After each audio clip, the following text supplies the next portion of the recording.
ऊपर वाले पर पूरा भरोसा रखें।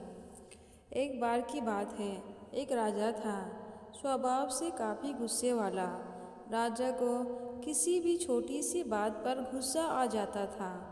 दूसरी तरफ उसी राजा का एक दोस्त था, मोहन, स्वभाव से एकदम शांत और भगवान पर पूरी तरह से विश्वास करने वाला।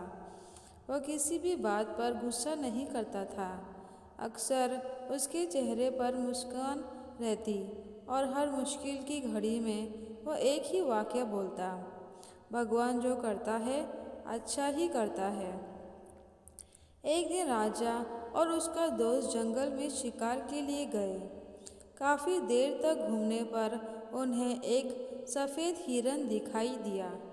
राजा ने उससे मारने के लिए तीर कमान उठाया ही था कि वो राजा और उसके दोस्त की आंखों से ओझल हो गया। फिर क्या था, राजा ने ठान लिया कि अब वो इस हिरन का शिकार करके ही महल की वापसी करेंगे। बहुत देर हो चुकी थी, शाम होने वाली थी। मोहन ने कहा कि राजा जी, देर हो रही है, अगर वक्त पर महल नहीं पहुँचे तो इस घने जंगल में कुछ भी बुरा हो सकता है।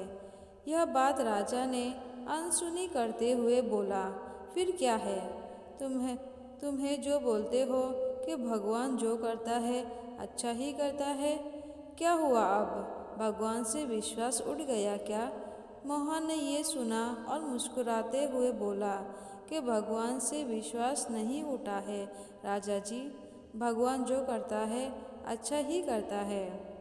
यह कहकर हमेशा की तरह मोहन ने आसमान की तरफ देखा और मुस्कुराता रहा। कुछ ही देर में वही सफ़ेद हिरन दिखाई दिया और राजा ने बिना देरी किए उसकी तरफ तीर चला दिया। तीर सीधा हिरन को लगा, लेकिन हिरन अपनी जान बचाने के लिए आगे की ओर भागा।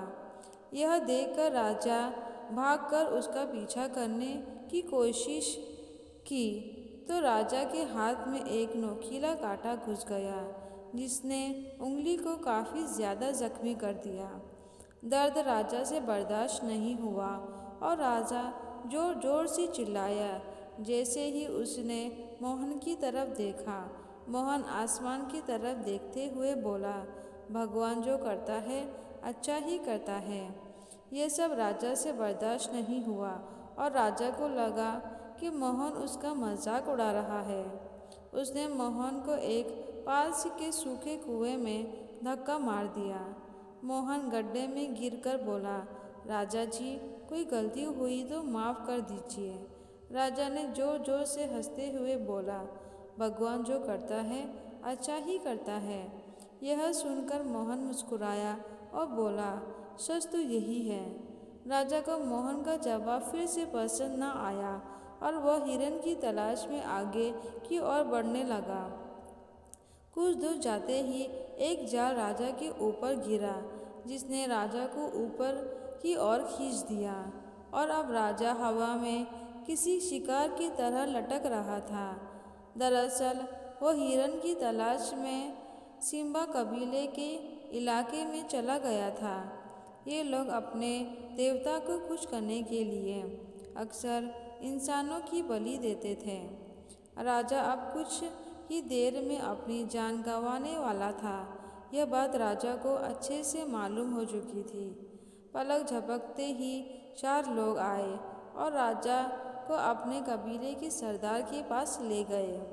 सरदार ने वहीं पर खड़े बाकी लोगों को इशारा किया और एक भयानक शक्ल वाला मोटा और काला आदमी हाथ में मोटी तलवार लिए राजा की तरफ बढ़ने लगा। राजा की आंख में आंसू थे और उसे लग रहा था कि आज उसकी ज़िंदगी का आखिरी दिन है। दूसरी ओर वो मोटा आदमी तलवार हवा में उठा चुका था। यह देख राजा ने आंखें बंद कर ली कि अचानक सरदार ने चिल्लाया और राजा की उंगली की तरफ इशारा करते हुए बोला, ये पहले से जख्मी है, यह बलि हमारे देवता कभी भी स्वीकार नहीं करेंगे। जाओ, इसे जाने दो। यह सुनकर राजा को विश्वास हो गया था कि भगवान जो करता है अच्छा ही करता है। वह भागकर मोहन के पास गया और उसको कुएं से बाहर निकाला और पूरे आप बीती बताई। राजा अपने किए पर बहुत शर्मिंदा था। उसने मोहन से माफ़ी मांगी और भविष्य में गुस्से को त्यागने का वादा भी किया। इस कहानी से हमें ये सीख मिलती है कि जो भी होता है अच्छे के लिए ही होता है। ऊपर वाला हमारी परीक्षा लेते हैं और जब सही समय आता है तो हमें हमारी ज़रूरत की चीज़ मिल ही जाती है। अगर आपको यह कहानी अच्छी लगे तो प्लीज़ मेरे चैनल को लाइक, शेयर और सब्सक्राइब कीजिए और बेल बटन को दबाना ना भूलिए। मेरी कहानी सुनने के लिए आपका बहुत बहुत धन्यवाद।